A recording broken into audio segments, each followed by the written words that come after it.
Bonjour à toutes et à tous et bienvenue sur Le Pompon, le podcast qui s'intéresse au parcours d'entrepreneurs de Bordeaux et de sa région.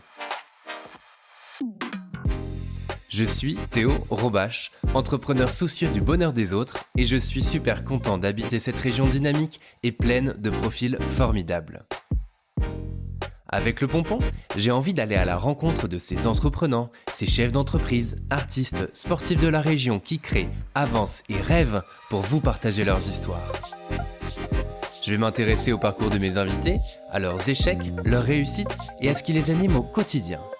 Je suis sûr qu'ils vous inspireront pour que vous aussi, vous vous éclatiez dans la vie que vous choisissez.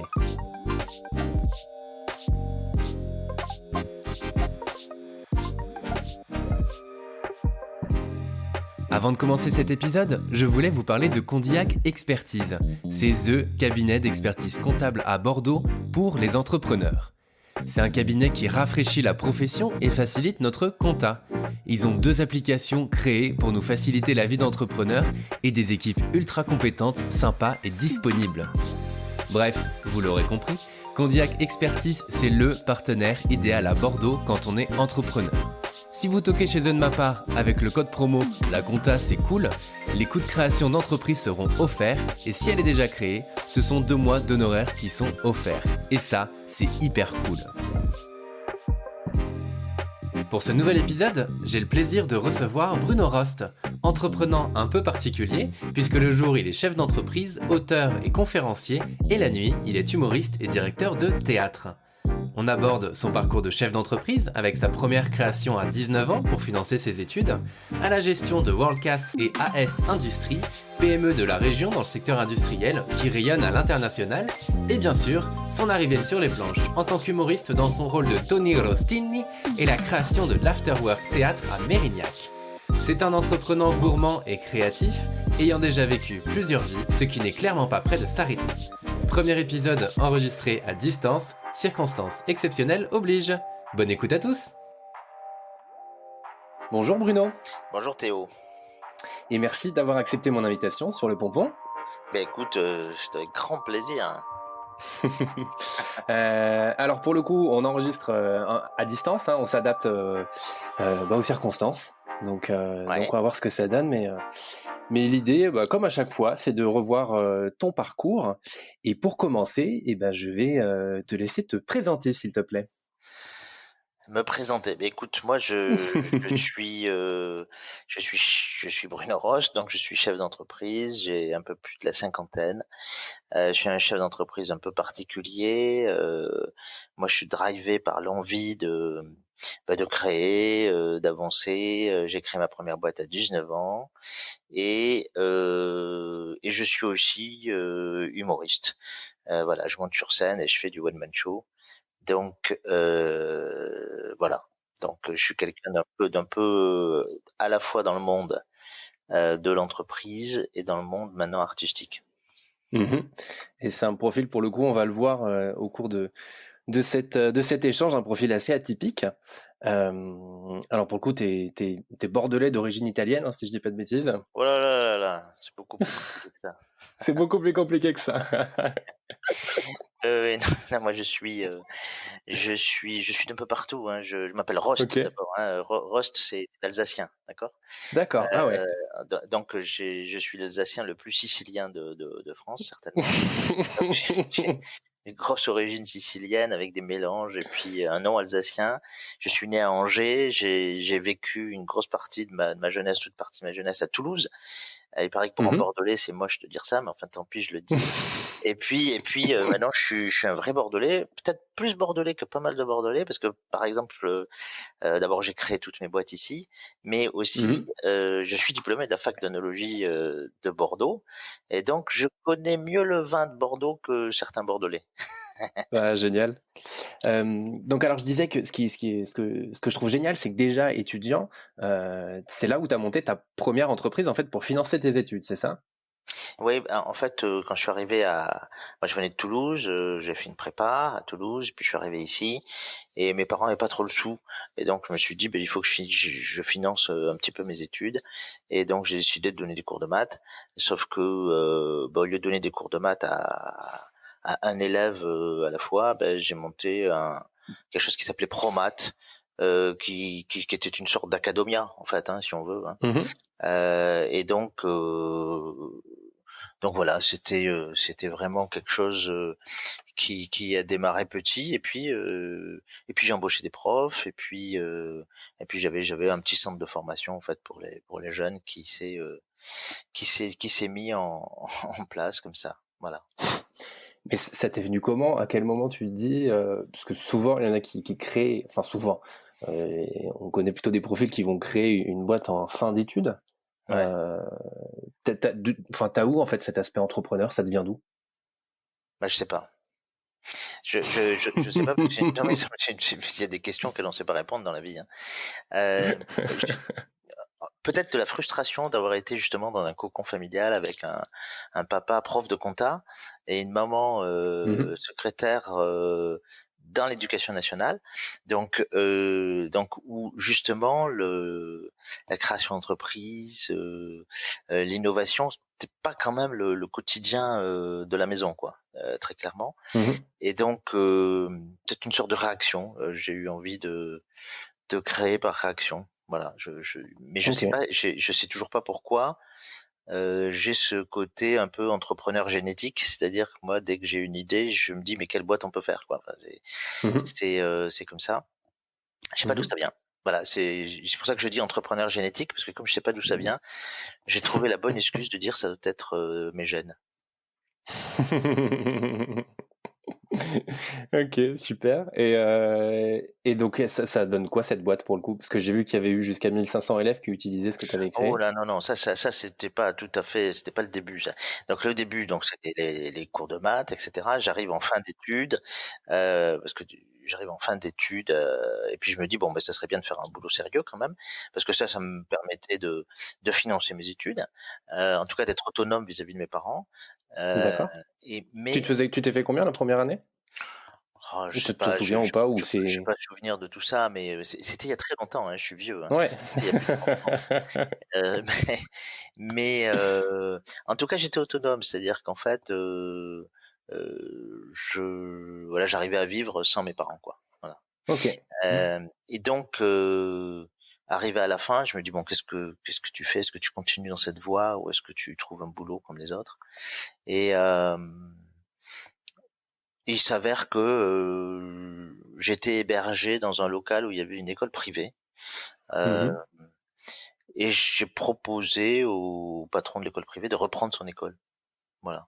Ok. Donc j'ai repris cette fameuse école, qui était une école d'informatique, qui était pas très très très bonne comme école.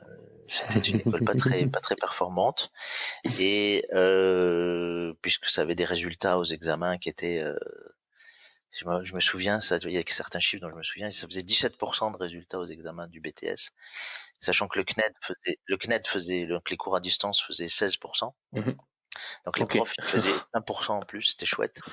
Euh, et quelques années plus Effectivement. tard, donc j'ai repris ça. Quelques années plus tard, on a trouvé la solution. On a réfléchi, on s'est dit comment on fait pour performer, c'est-à-dire pour que les élèves aient Mhm. leur diplôme. Hein. Euh, Ouais. et on a trouvé une solution. euh, et on est devenu la meilleure école avec des taux de réussite entre 70 et 80% au BTS informatique. Ok. C'était la meilleure école privée d'Aquitaine. 3 ans, 4 ans après. Ah oui. Voilà, donc on est arrivé à trouver la solution, les petits secrets, avec les mêmes Ouais. profs. Voilà. Ok. D'accord. Alors, comment vous avez fait? Eh, je te le dirai pas. Parce qu'on dit souvent on change pas une équipe qui gagne, mais là c'était une En équipe fait, qui c'est gagnait très pas simple. beaucoup. Alors. On a fait de la formation de formateurs. C'est-à-dire qu'en Ok. fait, on avait des formateurs qui étaient des gens performants, mais qui ne formaient pas à l'objectif du diplôme. C'était des professionnels en fait. Hein. Et donc, qu'est-ce qu'on a fait? On a dit, bah, on a fait venir des profs de l'éducation nationale, des cadors, des gens qui travaillent sur les sujets d'examen, etc. On leur a dit, écoutez, voilà, dans notre école, on n'est pas très performant, on comprend pas pourquoi. Est-ce que vous pouvez former nos profs? et, Mhm. et ils ont formé les profs. Ils ont fait de la formation de formateurs. Et Ok, ça a tout changé. Voilà. ok, C'était ça canon. l'astuce. Mais non, c'était parce qu'en fait ça paraît être un comble quelque part, hein. Mais, Ouais. en fait, on avait nos formateurs, nos profs, qui étaient pas dans l'objectif de l'examen. Ils étaient uniquement dans un objectif de: «Je prépare les gens à la vie professionnelle». Sauf qu'un examen, c'est un exercice de style, qu'on le veuille Mhm. ou non. Heu, voilà, tu as des épreuves imposées, hein. Et donc, bah, tu peux être très doué en sport, si tu as une épreuve de javelot et que tu as jamais, lancé de javelot, bah, tu vas pas forcément le lancer très loin, même si tu es doué, quoi. Si tu Mhm. un super sportif. Bah, c'est exactement la même chose. Donc, heu, donc en fait, il fallait apprendre, bah, le sport imposé, à l'examen et donc être bien cadré sur ce qui se faisait dans les examens. Voilà et ça a été une vraie réussite et c'est après qu'on est rentré dans un groupe et et je reviens au début de ta question, qu'on était 1 500, qu'on avait Ok, 1 ça 500 marche. élèves dans un groupe national. Voilà. Ok, Que j'ai dirigé. Voilà. d'accord. Et qui existe encore aujourd'hui? Alors ce groupe, il existe plus. Mhm. C'était une filiale du groupe Francis Lefebvre, les éditions juridiques. Hem, heu et on faisait de l'alternance. On était au début du monde de Ah l'alternance. ouais. Bon, c'est rigolo parce que j'étais directeur, d'école, mais j'étais plus jeune que les élèves. Ah ouais? Je me cachais, je me cachais, je me cachais, je me cachais. Donc j'étais jamais en contact avec les parents, les machins. Je me vieillissais, je mettais la cravate et tout. J'étais d'ailleurs jaloux de quelques autres start-upers, ça s'appelait pas comme ça à l'époque, mais Mhm. des créateurs d'entreprises, qui étaient jeunes et qui par exemple Nicolas Gomme à l'époque, qui qui a défrayé la chronique après dans le monde de l'informatique et des jeux, qui avait créé Trade Concept à l'époque, donc Ok. des sociétés de jeux et hem et moi j'adorais ça parce que quand j'allais chez lui, les gens marchaient pieds nus dans la boîte, quoi. Et alors moi, j'étais plus vieux que les élèves, tu imagines, je pouvais pas, j'avais pas le droit de marcher pieds nus dans la boîte. C'est interdit. Et moi je rêvais de ça, de pouvoir me dire: «Mais c'est trop chouette, on marcherait tous pieds nus, quoi». Et puis je pouvais pas le faire, Génial. voilà. Et donc j'avais créé une activité, j'avais repris une activité, j'avais développé. Bah, c'était plutôt une activité de vieux et j'étais jeune, alors, des fois il y avait des décalages. Voilà. Ce qui empêchait pas d'être très performant, hein, c'est ce que je disais tout à l'heure. Ouais. J'étais très performant puisque je suis rentré dans ce groupe et puis au bout d'1 an, je suis devenu le directeur général du groupe. Mhm. Heu, donc il y avait 5 écoles en France et j'ai dirigé les 5 écoles. C'est donc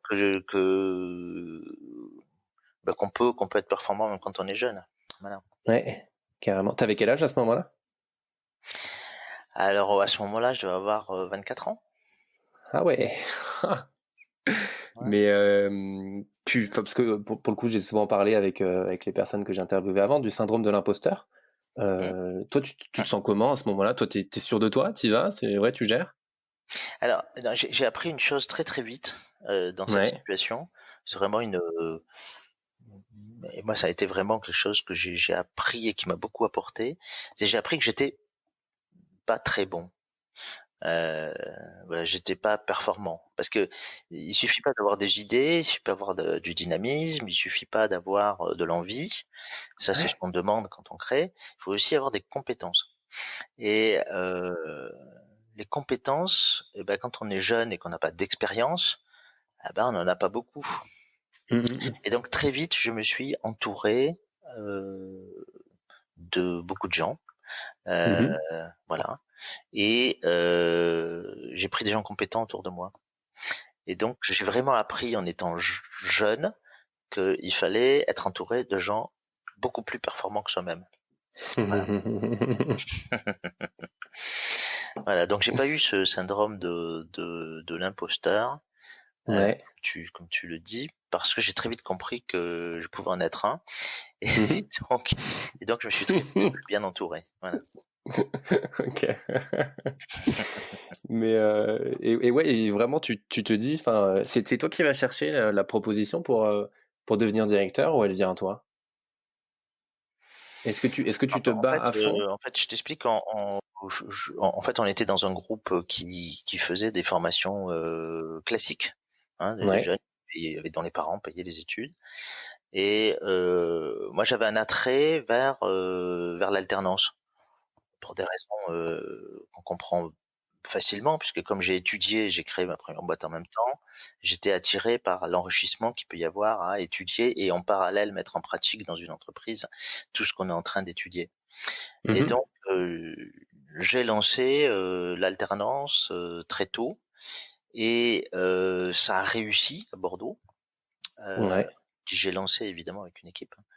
Ça a réussi à Bordeaux et la réussite des formations en alternance sur Bordeaux a amené à généraliser l'alternance dans l'ensemble du groupe et donc c'est comme ça que, j'ai été amené à transposer, la réussite bordelaise, dans les autres centres nationaux. Voilà. Ok.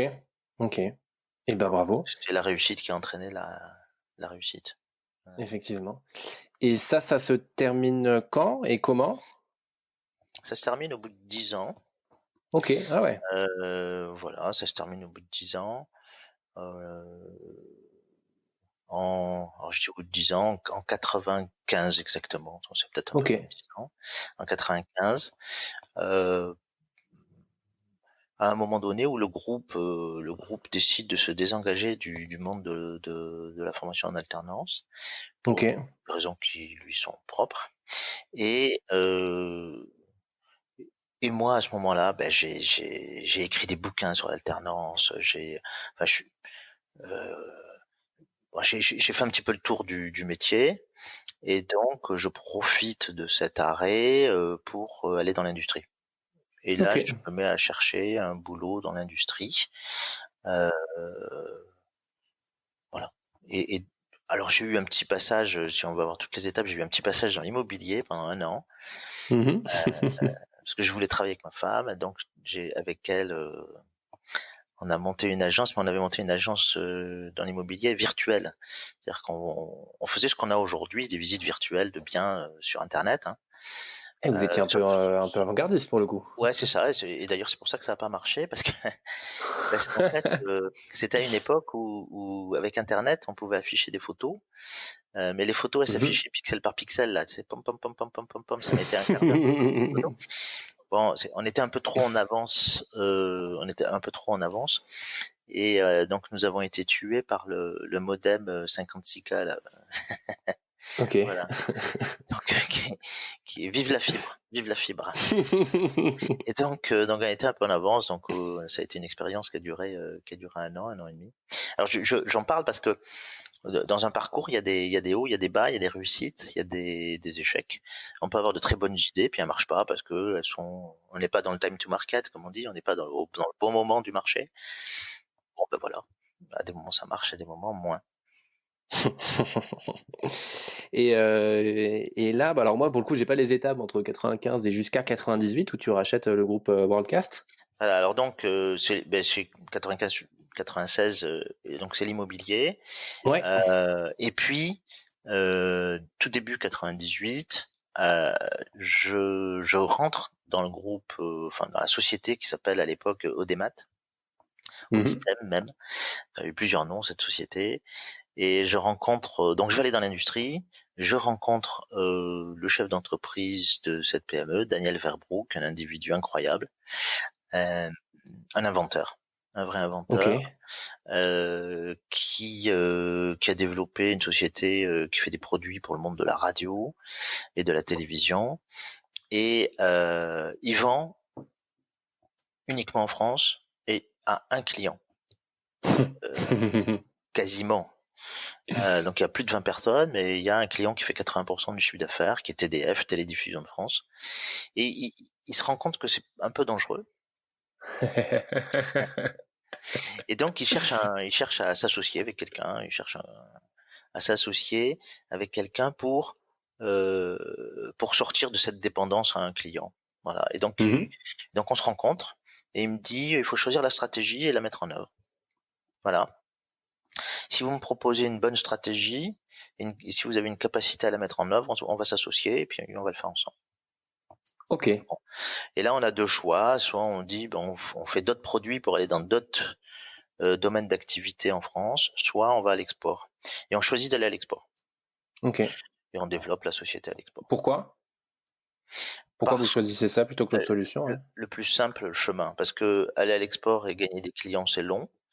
Développer des nouveaux produits, c'est encore plus long.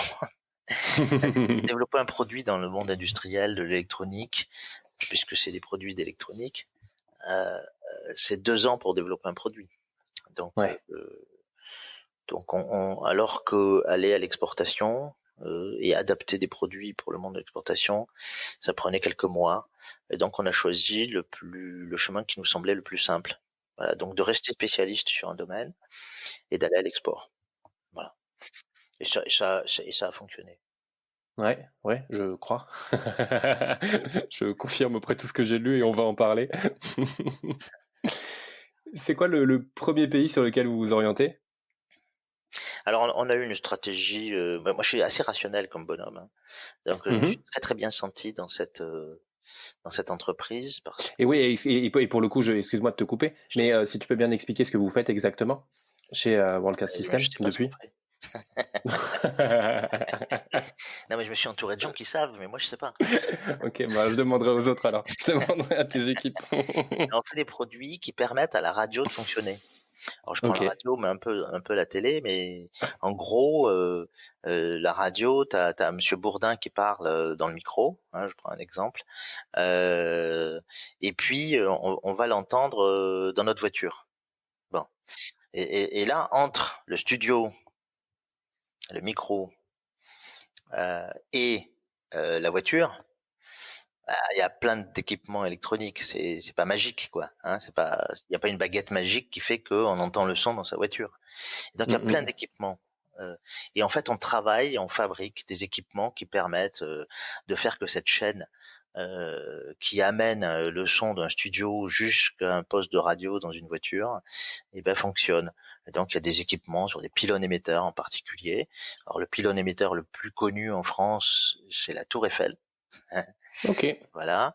Mais à génial. Bordeaux, on a Bouliac, hein, le pylône Ouais. de Bouliac. Et il y en a plein, il y en a des milliers en France et des dizaines de milliers dans le monde. Euh, Mhm. et donc, c'est sur ces pylônes émetteurs, autour de ces pylônes émetteurs, qu'on installe nos équipements. Voilà. Ok, ça marche. Est-ce que c'est Super, clair? merci. Je sais pas Ouais. si j'ai été clair. Si, si. Très Voilà, ça bien. c'est le métier de la société. En tout cas, le métier historique, puisqu'aujourd'hui il évolue un peu, mais on a le temps d'en parler. Totalement. Et donc je te demandais, ouais, le premier pays sur lequel vous vous lancez, vous allez où? Alors, donc, j'ai pas répondu à ta question tout à l'heure, désolé. Euh, donc, rationnel, et donc, je mets en place une méthode concentrique. C'est-à-dire, Mhm. j'interdis aux commerciaux d'aller se balader partout dans le monde, parce qu'on avait, dans ce genre de PME au départ, les commerciaux, c'est des électrons libres. Mhm. Donc, il y en a un, il veut aller aux États-Unis, au Brésil. Pourquoi? Je me demande s'il avait pas une petite copine aux États-Unis, au Brésil. Et ça reste un grand mystère encore aujourd'hui. Et donc je dis non, mais on va pas aller si loin, on va commencer autour de soi. On va vendre en Espagne, on va vendre en Italie, on va vendre voilà, dans les pays limitrophes, et on va voir si dans les pays limitrophes, ou des pays où on peut aller en 24 heures, revenir, etc. Si on peut pas vendre dans ces pays-là. Je rappelle qu'à l'époque, s'il y a des jeunes auditeurs, on est au tout début d'Internet, d'accord? Mhm. Mhm. Donc, il n'y a pas de podcast. Ça n'existe pas encore, le podcast, ça n'a pas été inventé. Et il n'y a pas les emails, c'est très compliqué, hein. Euh, donc, on a des emails, mais c'est le tout début. Euh, donc, vendre à l'export, c'est pas comme aujourd'hui. Il n'y a pas Amazon. On met pas un produit sur Internet et hop, on le vend. Hein, pas du tout. Mhm. Il faut aller voir les gens, il faut se déplacer, il faut aller faire des démonstrations. On n'a pas d'outils qui permettent de faire une démonstration à distance, hein. Donc, il faut vraiment aller démontrer les produits physiquement. Donc, je dis, mais on va plutôt le faire à côté de chez nous, parce que c'est quand même plus simple d'aller vendre à côté de chez nous que loin de chez nous. Et donc, on développe l'Europe. Voilà. Ok. Et pendant 2 ans, on se consacre sur l'Europe. Il y a des pays où on arrive à pénétrer, notamment ce que je disais, enfin l'Italie qui devient un pays très très intéressant pour nous, et puis des pays du Mhm. nord de l'Europe aussi. Voilà. Et on Mhm. commence à se développer comme ça. Ok, ça marche. Et comment dire, le premier pays, t'envoies quoi? T'envoies plusieurs personnes? Est-ce que vous contactez des personnes sur place qui vont bosser pour vous, ou c'est vraiment tes équipes qui, donc dans ce cas-là, vont apprendre une Alors, autre langue? alors comme nous on est dans un, alors moi je viens du monde de la formation, tu as compris, c'est ma première expérience, Mhm. donc je me rends compte très vite que cette entreprise euh, dans laquelle je viens d'arriver, ou laquelle je suis tout jeune, elle n'a pas la capacité à aller à l'export sans rien changer. Euh, il y a beaucoup de monde, enfin il y a 20 et quelques personnes, enfin à l'époque c'est beaucoup pour nous, et sur les 22, 23 personnes, il y en a 2 qui parlent anglais. Voilà. Ok. Mon associé, donc Daniel Verbrook, ne sait dire qu'une phrase en anglais. Il dit I'm a bird, I believe I can fly. Voilà. Et donc pour les négociations commerciales, c'est moyen quoi. C'est moyen. Et donc on met en place un plan de formation géant où tout le monde va être formé. On consacre pendant 3 ans 15% de la masse salariale à la formation. Ok, C'est énorme. énorme. Mm. Mais de toute façon, on n'avait que 2 solutions. Soit les gens apprenaient à parler l'anglais, Ouais. soit il fallait qu'on change les gens, c'est-à-dire embaucher des gens qui parlent anglais à la place de cela. Donc Mhm. on a choisi de garder la compétence et de former les gens à l'anglais. Ça a donné des expériences assez rigolotes, comme par exemple en anglais justement, on avait une formatrice qui était à demeure dans la société, et qui accompagnait les gens ce qu'on appelle la formation action. Les gens venaient avec un projet de courrier, avec un projet d'échange téléphonique, et elle faisait les traductions, Mhm. ou alors elle les accompagnait quand ils appelaient au téléphone. Et les cours, ils étaient adaptés en fait aux besoins du moment et de chacun. Ok. Voilà, c'était vraiment Ok. du sur-mesure. Euh, Elle jonglait en permanence. C'était vraiment quelqu'un qui avait une grande souplesse, enfin qui a une grande souplesse. Elle est toujours en relation. Jackie, Génial. qui a fait du super Jackie, boulot. qu'on salue. Et voilà. Et donc on a vraiment travaillé comme ça, et on a permis à tout le monde de progresser. Mais on n'a formé pas qu'à l'anglais, hein, parce qu'il a fallu Mm. adapter aussi nos J'imagine. produits au monde international. Hein. Ça, Ouais. c'était pas simple, parce qu'on avait Mhm. développé dans un environnement technologique qui était moins ouvert qu'aujourd'hui. Hein. Aujourd'hui, Ouais, ouais, bah tous les ouais. développeurs informatiques, ils développent avec les mêmes outils en France, aux États-Unis et en Australie, ou en Chine, ou en Inde. À l'époque, c'est pas le cas. À l'époque, il y a moins d'échanges internationaux, hein, on est moins internationalisé. On a moins de virus qui se baladent dans le monde entier à toute allure, hein, d'ailleurs. Mais, mais voilà, Quel qu'il soit. voilà. Et donc, on a développé avec des outils un peu maison, etc. Et là, il faut les changer, parce que si on veut que nos clients puissent faire de la maintenance sur les outils ou autre, bah, il faut internationaliser nos méthodes de travail aussi et nos Ouais. outils de travail. Et donc, les formations, elles ont touché un petit peu tout le monde, y compris même la manière de développer nos produits. Ok. Pour le coup, non, moi, ce que je trouvais ça intéressant aussi, c'est quand vous êtes parti aux États-Unis. J'ai écouté en Ouais. fait l'une de tes interventions, et avec quelqu'un qui disait, bon, quelqu'un en l'occurrence c'était un concurrent, qui disait tu peux pas réussir aux États-Unis. Ouais. Donc, donc l'export, on fait notre travail concentrique, et puis ça réussit plutôt pas mal. Et donc on décide d'aller un peu plus loin. Et là, on décide d'aller aux États-Unis. Et c'est vrai que je rencontre à ce moment-là, sur un salon français, je rencontre un de nos concurrents, enfin notre Ouais. concurrent français d'ailleurs de l'époque, et qui était quelqu'un de génial aussi. Hein. C'était l'époque des inventeurs quand même. Hein. Et comme mon associé, et sa maman est anglaise, donc est américaine, pardon, donc il connaît très bien les États-Unis. Et là, il me dit, écoute, de toute façon, il n'y aura pas de guerre d'Amérique entre nous, parce que des boîtes comme les nôtres, on avait à peu près la même taille, euh, ne peuvent pas réussir aux États-Unis. Moi, je l'écoute religieusement. Euh, Et puis, ce que je lui dis pas, c'est que quelques semaines avant, je venais d'ouvrir une filiale à Boston.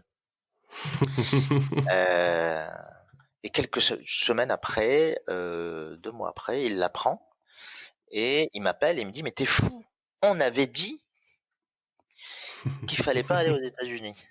J'étais surpris parce que c'est toujours surprenant quand un concurrent te dit on avait dit qu'il fallait pas aller aux États-Unis. Et alors, je lui dis mais dommage, on y est allé. Et donc on va aux États-Unis parce qu'on savait pas qu'il fallait pas y aller. Ouais. Et on réussit là-bas plutôt bien. Puisque alors on a plein d'anecdotes sur les États-Unis, notamment on avait un commercial, le premier commercial qu'on embauche là-bas, le gars qui était en charge là-bas, c'était un républicain bantin, collectionneur d'armes. Ok. Et On a du lourd là, et on donc tient du lourd. non mais j'arrive chez lui un jour, il m'invite à manger, puis il me dit entre le plat et le dessert, et Mhm. après un début de repas avec le bénédicité, hein, avec la prière. Donc déjà surprenant parce que moi je fais pas la prière avant de manger, même je j'ai pas à parler de mes convictions religieuses ou pas, mais je fais pas la prière Mhm. avant de manger. Donc là on l'a Ouais. fait. Bon, je me dis tiens t'es à l'étranger et et puis avant le dessert on va dans sa cave et là il y a 200 flingues, Ah. des mitraillettes, des machins, des choses, il y en a partout. Et je lui dis mais écoute, mais c'est des vrais? Ben il me dit ben bien sûr. Il me dit mais ils fonctionnent et tout. Et puis là il me sort un petit revolver de comme on voit là dans les films, dans les westerns, un coup. Ouais. Tu sais un petit Ok. un coup là, que les filles mettaient dans leur porte-jartel là dans les films. Et donc il me dit mais tu vois moi j'ai toujours ça sur moi. Et il est toujours Ah. chargé. Non, j'avais passé la journée avec lui, avec un flingue chargé dans la poche. Et alors, j'étais un peu surpris. Et alors, un an après, on décide de se séparer parce que il était pas très, il écoutait pas du tout les directives qu'on lui donnait. Il pensait il était persuadé que seuls les Américains connaissent le marketing. Mhm. Et alors que non, c'est un secret. Hein. Nous aussi, on n'est pas mauvais. Et alors, et, euh, et donc je vais pour le licencier et j'y vais avec une collègue à l'époque qui parlait très très bien l'anglais, qui avait vécu aux États-Unis, Ouais. et une nouvelle embauchée. Et je lui dis on y va à deux parce que je le sens pas lui, je le sens pas trop. Et j'ai fait mon entretien de licenciement. Et au début de l'entretien, parce qu'il a compris tout de suite de quoi on allait parler, il a déposé son flingue sur la table, que je savais charger, et j'ai fait l'entretien avec un flingue sur la table. Ben, je peux te dire que en France, on dit c'est dur de licencier. Et ben moi, je tiens à témoigner aujourd'hui qu'aux États-Unis aussi. Ah, c'est Et c'était, fou. c'était, c'est un moment dont tu te souviens toute ta vie, quoi. C'est-à-dire Ah ben faire un j'imagine. licenciement avec un flingue devant les yeux, c'est que tu sais charger. Voilà. Bon, j'ai des preuves qui me confondent pas avec un écureuil parce qu'il faisait la chasse aux écureuils, donc voilà. Donc ça, voilà, c'est des petites anecdotes, hein, c'est l'Amérique. Je pense pas. Ah, Alors c'est tous les fou. Américains sont pas comme ça. Je rassure nos auditeurs, euh, heureusement. Et il y a plein de gens super sympas aux États-Unis. Voilà. Mmh, mmh mh. Ah oui, oui, c'est quand même, original, quoi. Ouais, c'était voilà, c'était le grand export, mais c'était voilà, on se croirait dans un western, quoi, un petit peu. Mmh. C'était sympa. Oh bah, totalement, ouais. Aïe, aïe, aïe. Voilà. OK, et donc ça va, Mais tu as réussi aux États-Unis? bah, aux Malgré, États-Unis, les quelques on y est allé. menaces? Après, on a envoyé des Français et Ouais. qui ont réussi aux États-Unis. Aujourd'hui, alors on n'est pas une grosse boîte aux États-Unis, mais on a 5 personnes là-bas, et on fait un chiffre d'affaires de 2-3 millions de dollars chaque année, donc tout va Oui, bien. donc quand Voilà. même, ça fonctionne. On est sur un petit marché, hein, donc Ouais. mais C'est quoi votre plus gros marché aujourd'hui?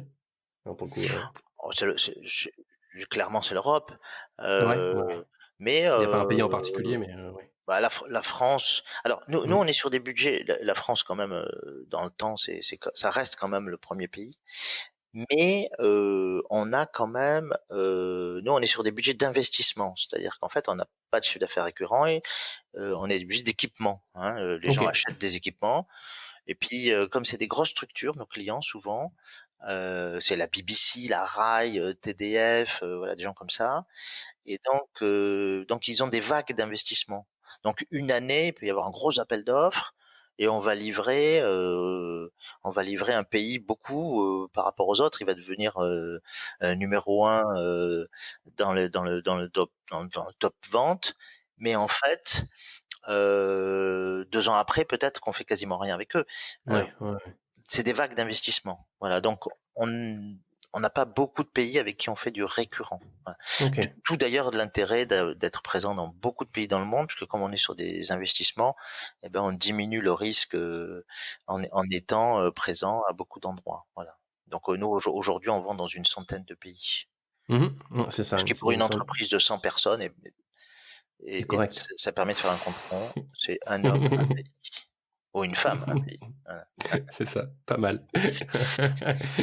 Par contre, il va falloir accélérer niveau récompense, niveau awards, parce que vous êtes à 28. Alors, faudra... Alors on a il toujours en été manque une entreprise, 72 pour en avoir une par personne. ouais. En fait, c'est plus par année, hein, c'est chaque année. Donc, oui, Ouais. on s'est démarqué sur le marché en faisant des produits très innovants. Euh, voilà. Donc, c'était le deal avec mon associé Daniel Verbrook, le créateur de la société. Il m'a dit, Ouais. écoute, Bruno, on fait ce que tu veux, mais il y a une règle que je te propose d'adopter, c'est le fait que on doit toujours réagir à la concurrence par une innovation ou une invention. Mhm. Il dit voilà, ça doit être notre arme numéro un. Donc c'est pas le prix, on va pas baisser les prix, on va pas, si on est bon commercialement, c'est très bien, mais surtout notre arme numéro un, ça va être l'innovation et l'invention. Et c'est Ok. toujours le cas. C'est Et toujours le cas, les c'est pour ça qu'on 45% a beaucoup des d'awards. effectifs. C'est pour ça qu'on a beaucoup d'awards à l'innovation. Je pense que dans notre métier, on est l'entreprise au moins européenne la plus primée à travers le monde. Hein. Ok. Mais c'est parce que c'est une vraie stratégie et qu'on a encore aujourd'hui 40% de nos effectifs à peu près en recherche et en développement, ce qui est Ok. beaucoup. Ce qui est énorme, ouais. Ok. Super. Je trouvais ça aussi intéressant, enfin intéressant, ouais. Pour le coup, j'ai lu en 2008, tu as été nommé entrepreneur de l'année par le magazine Entreprise. Déjà bravo. Merci. Et puis il y a eu une petite crise derrière, je crois. Alors voilà que le mot petite est un peu Oui, est en un plus c'est drôle parce euphémisme, que un j'allais doux rebondir au bout euphémisme. d'un moment. Euh, Le non, terme non, mais petit, t'aimes pas trop, je crois. je suis spécialiste hein, c'est petit, je le dis pour les auditeurs, je fais 1,50 m, donc je suis spécialiste de la petite chose. Et donc en fait, pendant 10 ans, 98-2008, on fait 25% de croissance par an en moyenne. Ok, Voilà. énorme. Ouais, alors c'est Bah, pas tous sur de les ans l'installation. 25%, hein. Il y a des années à 30 ou 40 et d'autres à 5 ou 6, mais globalement, on fait 25% de moins en moyenne. Ok. Et puis arrive la crise de 2008, et là, c'est une crise qui, dans notre métier, va être presque caricaturale tellement elle va être forte. Mhm. Et il n'y a plus. Et donc les clients décident d'arrêter leurs investissements. Première étape. Mhm. Mhm. Donc on prend une baisse de chiffre d'affaires entre 2008 et 2009 de 50%. Mhm. Ça fait mal. Mhm. Et on a une crise chez nous. La crise, elle est en L. Voilà, il y a 3 types de crises. Il y a la crise en V, ça descend vite mais ça remonte vite. Il y a la crise Mhm. en U, ça descend vite. Il y a un plat et puis ça remonte. Voilà. Et la Mhm. crise en L, c'est ça descend et ça remonte jamais. Voilà. Et nous, c'est un grand L. Voilà. C'est-à-dire qu'on divise par deux notre chiffre d'affaires et notre chiffre d'affaires reste stable à 50% de ce qu'on faisait avant. Et donc nous, on attend que ça remonte. Au départ, on se dit ça va être un V, hop. Après on se dit ça va être un U, et puis force est de constater que c'est un L. Et donc on est obligé de restructurer fortement l'entreprise, puisqu'on était début 2009, on est presque 160 personnes, et on va être obligé de descendre à 80 personnes. Au bout de combien de temps? Et ben on a essayé comme on pensait que ça allait rebondir, Bah ouais. on a pris notre temps et on a restructuré sur 3 ans en fait. Voilà. Ok, Donc d'accord. on a essayé alors c'était un bon choix. Alors d'abord parce que on a essayé de garder les gens jusqu'au le plus longtemps possible, mais surtout parce que comme les gens on les avait chez nous, ça a permis de refaire une gamme de produits complète. puisque pour faire des produits, ce que je disais, c'est long, ça prend 2-3 ans. Donc on refait notre gamme de produits parce que qu'est-ce qui fait que la crise est en L? C'est que les clients ont changé de typologie. Nos clients qui avaient comme dirigeants des ingénieurs, des techniciens, mettent tous à la tête des entreprises des financiers. Et les financiers nous disent, mais vous avez de nouvelles fonctions, on n'en a rien à foutre, parce que les fonctions qu'il y avait l'année dernière, elles nous suffisent. Donc nous, ce qu'on veut, c'est du prix. On veut que ça soit moins cher. Donc votre avantage innovation que vous aviez mis en place, Alors là, il tient plus le coup, quoi. ça a commencé à être compliqué. Et donc on s'est repositionné, on a dit, on veut faire de l'innovation qui fait gagner du prix aux clients. À partir de ce moment-là. Alors, je donne un exemple d'une innovation qui fait gagner du prix, c'est si la consommation d'électricité de nos équipements baisse, mais ça fait gagner de l'argent au client, d'accord? Voilà. Ouais. Puisqu'il a moins d'électricité à dépenser. En plus, c'est écolo. Mais voilà, en fait, il faut arriver, toutes les innovations qu'on fait, elles sont tournées vers l'avantage client, prix. Il faut que ce soit il faut que les produits soient moins chers à fabriquer. Il faut qu'ils aient un coût de détention qui soit le plus bas possible. Voilà. Donc, et on refait cette gamme et c'est comme ça qu'on arrive à s'en sortir. Voilà. Ok. Et tu te dis quoi au moment où tu comprends que ça va pas être un U, ni un grand U, et que ça va rester en L? Enfin, comment parce que bon, à ce moment-là, Tu vas avoir un quand on est psy, hein, entrepreneur, autant de salariés. Ouais. mais tu vas avoir un psy. Ok. Tu vas avoir un psy. Depuis que t'as 18 ans, t'as connu que des réussites. Tu te prends un Ouais. gadin, tu comprends pas. Tu comprends pas. T'as pas voulu tout arrêter? Tu comprends pas. Bah, tu peux pas. T'es chef d'entreprise, je veux dire. Et d'ailleurs, la crise du coronavirus, tu crois que Macron, il a peut-être envie d'arrêter aussi, hein? Non mais franchement, le mec, non mais mettons parce que personne fait ce genre de réflexion. Alors je dis Macron, mais ça serait un autre, on s'en fout. Oui, Le bien sûr. président italien, enfin le président du Conseil en Italie, enfin les dirigeants au pouvoir, quand ils ont un truc comme ça qui arrive, c'est sûr qu'ils disent ah mince, j'ai gagné les élections quoi. Mais évidemment, parce que les gars ils sont pas embauchés. J'ai eu il y a quelques jours ma députée au téléphone. Justement par rapport à la crise du coronavirus, et elle me dit les 3 premiers jours j'ai pleuré. Et alors j'ai dit mais pourquoi pourquoi? Elle me dit mais tu te rends pas compte, le travail qu'on a fait, la sueur, les efforts, les week-ends foutus en l'air, les vacances qu'on n'a pas pris, les heures de malade qu'on a fait en tant que député pour à la fin gagner un tout petit peu sur le chômage. Et là, avec la crise qui arrive, on sait que tout ce qu'on a fait va être détruit. Elle dit bah écoute, franchement ça m'a rendu triste quoi. Et ça, je comprends ça. C'est un peu la même chose, qu'on soit politique ou qu'on soit chef d'entreprise. Quand t'es en responsabilité, t'as quand même un coup de mou. Parce que t'es un constructeur, t'es un bâtisseur, tu te dis, allez, tiens, je prends une brique, je mets du ciment, une brique par-dessus, une autre brique du ciment, une brique par-dessus. Oh, j'ai un mur. Ah, maintenant que j'ai un mur, je vais, entre deux murs, je vais faire un pont entre les deux ponts, je vais construire un gratte-ciel, machin. Enfin, voilà, c'est ça. Et puis tout à coup, on te dit, ah, le terrain est vaseux, tout s'écroule. Et là, t'as un petit coup de mou, quoi. Voilà. Et celui qui a pas de coup de mou, c'est possible, hein. Oui. Mais je le connais pas. C'est un inconscient, mais je crois plutôt que c'est un menteur. Et mais c'est soit un inconscient, soit un menteur. Donc, quand t'es en responsabilité, que t'es là pour créer, pour faire avancer, pour construire, pour bâtir, que t'es un bâtisseur dans l'âme, et que ça s'écroule, bah t'es malheureux, ouais. Parce que et là tu restes parce que tu dis mon job quoi.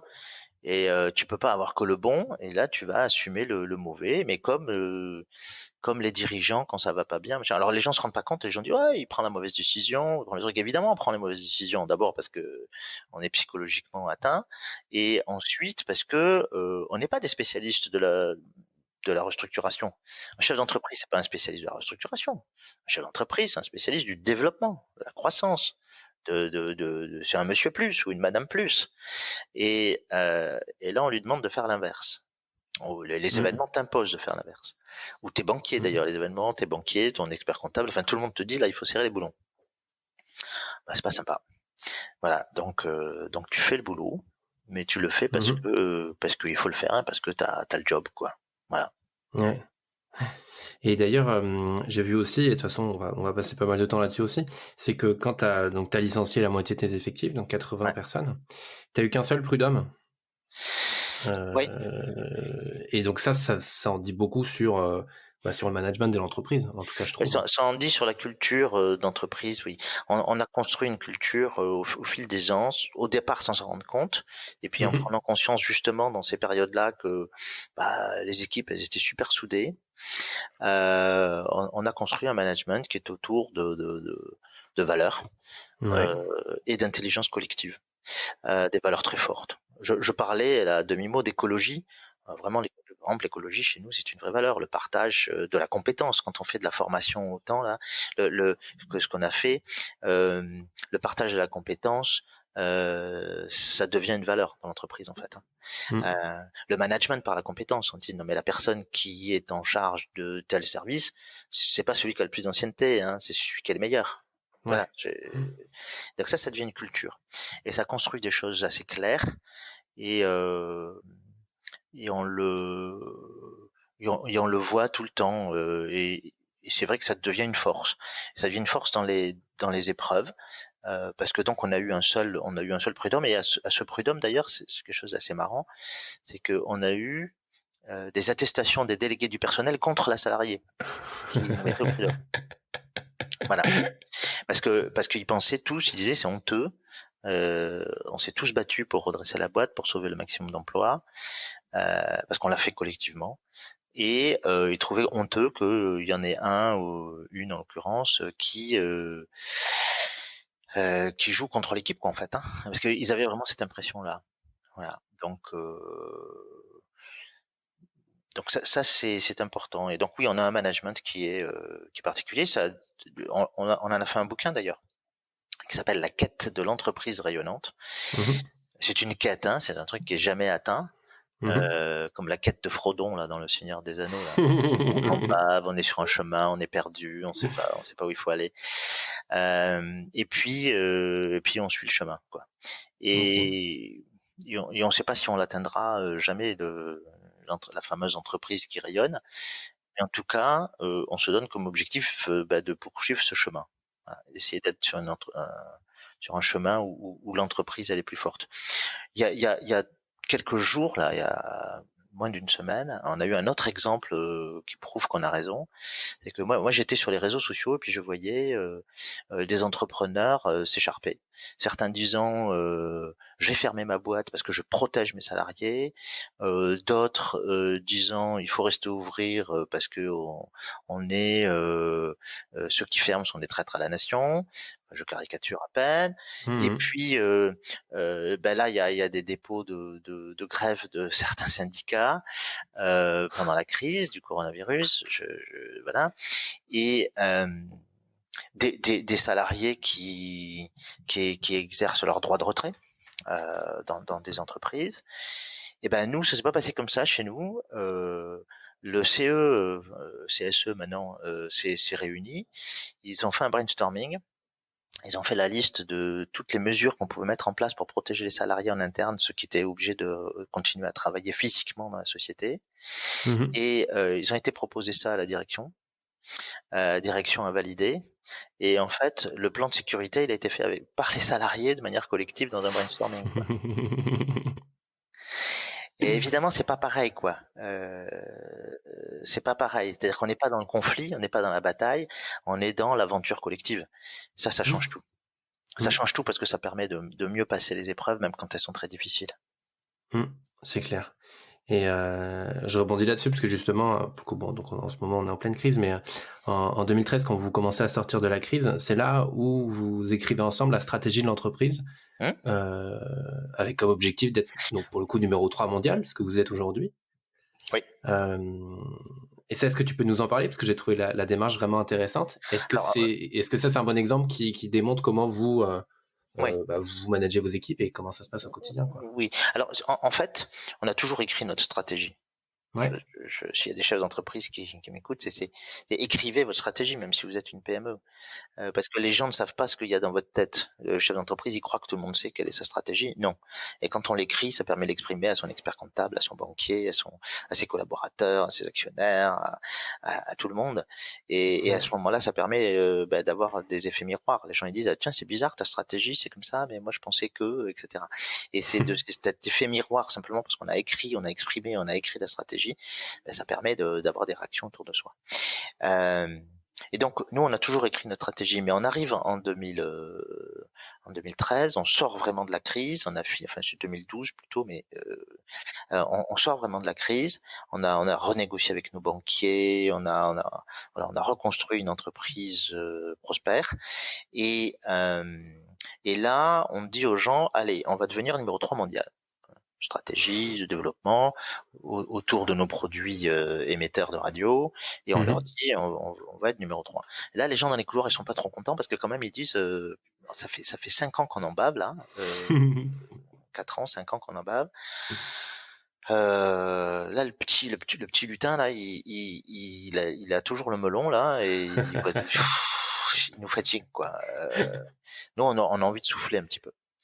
Et là, on se dit, ça va pas marcher, parce que l'ambition des dirigeants et l'ambition des gens, ils peuvent ne pas être en phase.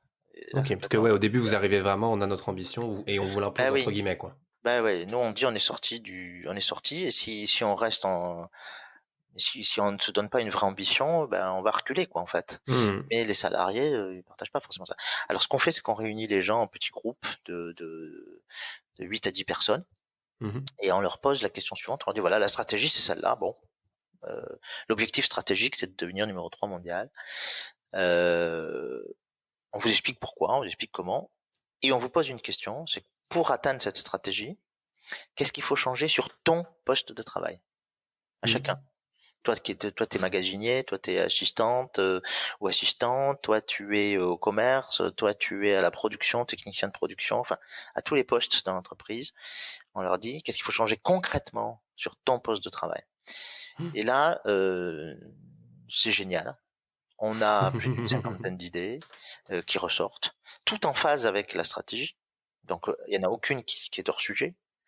On en choisit une grosse trentaine, 34 exactement, et on va toutes les mettre en œuvre. Ça va prendre 5 ans de toutes les mettre en œuvre.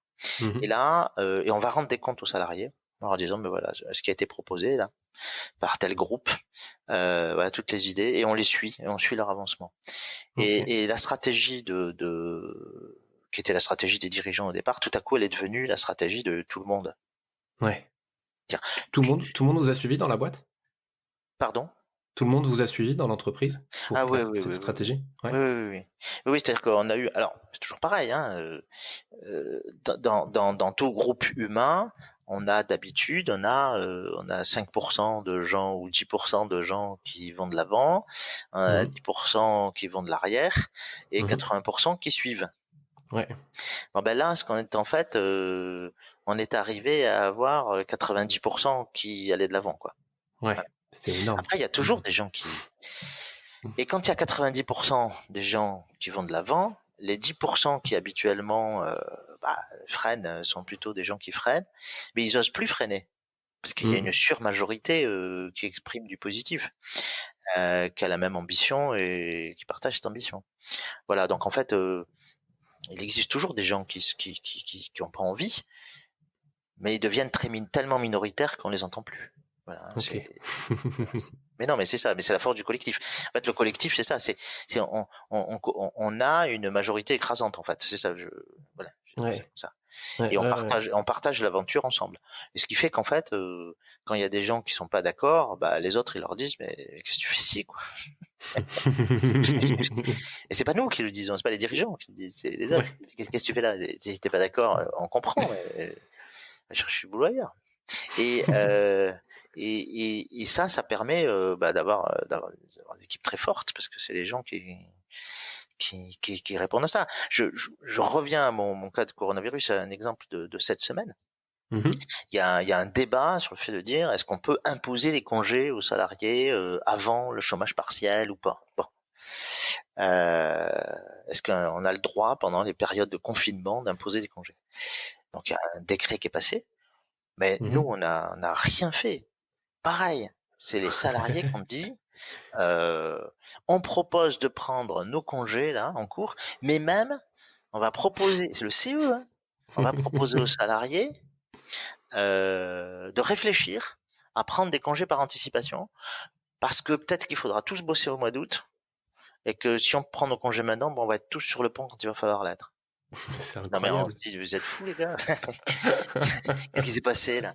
Et en fait, on dit rien, mais parce qu'en fait, l'aventure, elle est vécue par tout le monde. Tout le monde a envie de la continuer, l'aventure. Et donc ça change tout. Les gens, ils viennent pas au boulot, ils viennent vivre une aventure commune. Ça change tout. Ça change tout. C'est un peu leur entreprise quelque part. Donc ça vraiment, c'est vraiment une grosse. Enfin, nous, c'est une grosse facilité. Ouais, grosse facilité. Ok. Et ça donne évidemment beaucoup plus de chances à l'entreprise de se sortir d'épreuves comme celles qu'on est en train de tous vivre en France. Ouais, c'est clair. Je pensais te poser la question à la fin de l'interview, mais ça fait partie d'une de tes plus grandes fiertés, j'imagine? Alors, ce qui me rend d'autant plus fier, c'est qu'aujourd'hui, j'ai pris du recul par rapport à la direction opérationnelle. Je suis plus un des dirigeants opérationnels de la société. Je suis un président du conseil de surveillance, donc en fait, je surveille. Voilà. Donc j'ai plus un rôle d'actionnaire, on va dire. Et mais le fait d'avoir écrit, d'avoir partagé le management, eh bien, on voit qu'il perdure au travers la nouvelle génération de dirigeants, en fait. Ouais. Donc ça, c'est une fierté, ouais. La fierté, c'est de dire, bon, ben voilà, on est arrivé à faire que la gouvernance reste stable, pardon, autour des valeurs, autour des objectifs communs, autour de cette vision d'une entreprise où il y a des dirigeants qui dirigent, mais où il y a un esprit d'aventure collective. Eh ben bravo. Bon, je sais pas si je veux dire bravo, en tout cas, Bah, franchement, ça il y a des partout ailleurs, ce serait entreprises bien. avec des tyrans à la tête et qui fonctionnent, hélas. Hein. Oui, Donc, hélas. les méthodes de management collective, humaniste, qui prennent le partage, sont pas forcément toujours les plus efficaces. Hein. Prenons l'exemple de la Chine. Hein. A priori, face au virus, quand même, la Chine, ils ont été super forts, mais parce que c'est une dictature. Ouais. Bon, faisons le parallèle avec le monde de l'entreprise, ça peut être ça. Mais c'est quand même assez sympa de partager des choses avec des gens qui le font volontairement plutôt que des gens qui le feraient de manière forcée. Voilà. Totalement. En tout cas, Tu me fais ma transition. ça nous convient bien. Ouais. Je pense que c'est un management qui est moderne et on n'est pas, mais c'est pas le seul qui marche. Hein. C'est le nôtre. Oui. Voilà. Oui. Mais c'en est un en tout cas parmi d'autres Voilà. qui fonctionne bien. Voilà. Ouais. Et tu parlais de la Chine, ça me fait une transition très bien parce qu'on va faire un petit tour vers AS Industrie, Ouais. que tu as aussi créé en 2003. Voilà, AS Industrie s'est créé avec un ancien de Worldcast d'ailleurs, un ancien acheteur, qui est acheteur et qualiticien. Il était responsable qualité, il est devenu acheteur. Et puis un jour on échange et puis on parle on se dit ça va être impossible dans le monde de l'électronique, de la technique, de l'industrie française, puisque l'industrie française devient de plus en plus pauvre, ça va être impossible de fabriquer des produits 100% français et on va être obligé d'avoir un petit bout qui vient de Chine. Et donc il me dit si on montait une boîte qui va aller en Chine, mais pas pour les gros, parce qu'on raisonne PME, hein. Je raisonne toujours petit moi. Il dit les gros ils savent aller acheter en Chine, hein, en tous les Apple, les machins, etc. Les gens qui font des centaines de milliers de pièces. Mais par contre les PME françaises, qu'est-ce qu'elles vont faire? Eh ben elles vont être trop chères et elles vont avoir un désavantage compétitif parce qu'elles savent pas avoir 5, 8, 10, 15, 20% de leurs achats en pays low cost. Parce que c'est compliqué à faire, parce qu'elles ont des petites séries et que c'est impossible de faire. On va faire ça pour les PME. Voilà. Et donc il a monté une structure qui prend tout de A à Z, depuis un plan jusqu'à jusqu'à la livraison et au contrôle qualité des pièces. Donc pour et sur des petites séries. Voilà. Et aujourd'hui, la boîte va très bien. Elle est spécialisée dans la petite série. Elle travaille pas qu'avec des PME, elle travaille aussi avec des gros groupes, mais qui ont besoin de petites séries, comme dans l'aéronautique, par exemple, hein, dans l'aéronautique ou le ferroviaire. Bon, des wagons, on n'en fait pas à 100 000. Hein. Des wagons, voilà. Donc, on voit qu'on est sur des nombres de pièces en centaines d'unités, en dizaines d'unités. Et donc, on sait travailler pour ces gens-là parce qu'on sait acheter chez des très bons en Chine, on sait très bien les contrôler. Et on permet à des industriels français de rester compétitifs. Alors en trouvant ce juste milieu, voilà, entre le comment faire pour garder notre industrie en France, c'est d'essayer d'en garder le plus possible. Et donc de savoir trouver le juste milieu entre le 100% français ou le 100% étranger ou chinois, et de dire mais si j'ai 20% d'achat en pays low cost, je suis compétitif et je peux garder le reste de ma production en France. Voilà. Et donc on aide les industriels français à faire ça. Voilà. Ok. Et ça, vous avez une quinzaine de salariés, c'est ça? Une vingtaine maintenant. Une vingtaine, ok, super. Ouais. Et ça s'est même agrandi l'année dernière, si je ne m'abuse, parce que vous avez changé de locaux. Oui, c'est une entreprise qui va plutôt bien. Et c'est-à-dire qu'en fait, c'est une entreprise qui a été certifiée aéronautique il y a 2 ans. Ok. Et c'est difficile d'être certifié aéro. Et je pense qu'on est un des seuls importateurs en Chine qui est certifié aéro, et donc ça se développe beaucoup parce que on a des normes qualité qui sont très rassurantes pour nos clients, quoi. Ouais. Ok. Ouais. Ça, tu les as mis en place comment? Enfin, c'est-à-dire à quel moment ça fait aussi partie de tes valeurs, j'imagine, mais de vouloir vraiment proposer quelque chose de quali? Oui. Non, mais nous, de toute façon, on a toujours la volonté de faire des choses performantes sans être extrémiste. Moi, je cultive quand même la stratégie du juste milieu, c'est-à-dire c'est difficile parce que on sait jamais où il est le milieu, mais on sait jamais si c'est juste. Mais c'est d'essayer de le trouver. Ce que je disais, 100% en France, 0% en Chine, est-ce que c'est possible? Je crois pas dans notre monde moderne. Ouais. Bon, même des gens qui disent ah non mais faut pas acheter chinois, ils ont un téléphone Apple dans la main qui a été fabriqué en Chine. Et donc oui, et donc c'est très difficile d'être hors du monde, quoi. Ouais. C'est pareil pour l'écologie. Nous, si je reviens à Worldcast, on est très écolo, mais on reste industriel. C'est-à-dire qu'on n'est pas pour le zéro industrie. On dit non, on a besoin de l'industrie. Alors par contre, faire des produits qui consomment le moins possible d'énergie, qui soient très performants, qui soient éco-conçus, voilà, faut essayer qui donc des produits qui polluent le moins possible et qui ont un impact le plus faible possible. Et voilà, on va essayer de le faire. Voilà. Mais c'est toujours de trouver le juste milieu, c'est-à-dire moi je suis un écolo optimiste parce que j'aime bien cette expression. C'est-à-dire que on est deux. Je suis contre le sacrifice. L'écologie ne doit pas imposer du sacrifice. Par contre, si on se concentre et qu'on essaie d'avoir des idées pour ensemble faire que la planète, en tout cas que les gens sur la planète souffrent moins de la pollution, on va le faire.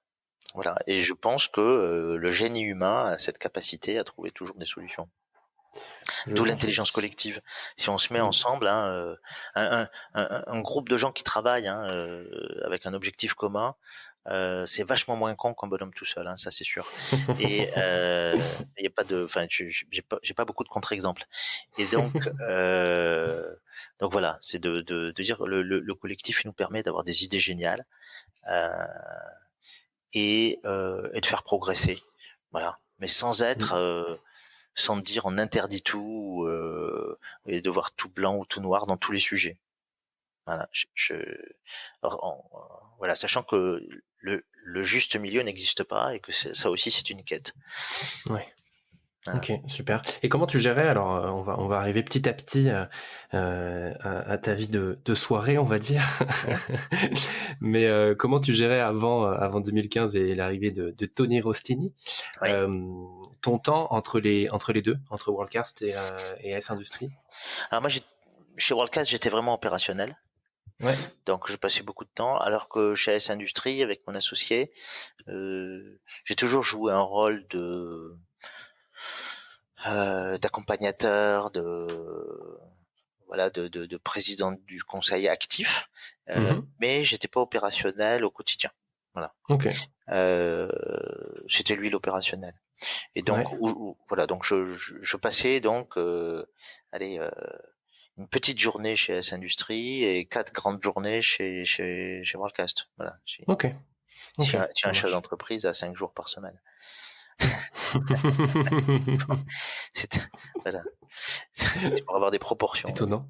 C'est fou, ça existe. Voilà. Voilà. Et donc, à un moment donné, on sort de la crise chez Worldcast.